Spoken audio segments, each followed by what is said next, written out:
Tahukah kalian, Tugu jangan ikuti kami di Lembah Anai. Tugu ini dibuat setelah kejadian jatuhnya mobil berisikan satu keluarga ke jurang Singgalangkari yang Lembah Anai.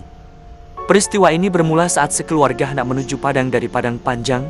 Di malam itu disertai hujan badai yang menyebabkan jalan licin dan berkabut. Berdasarkan ceritanya, sopir ini tidak sanggup mengendalikan mobil karena mengelak mobil di depannya. Lalu mobil ini tergelincir ke jurang di sebelah kiri. Satu keluarga ini tidak selamat. Yang buat peristiwa ini menjadi viral karena proses evaluasi tergolong lama.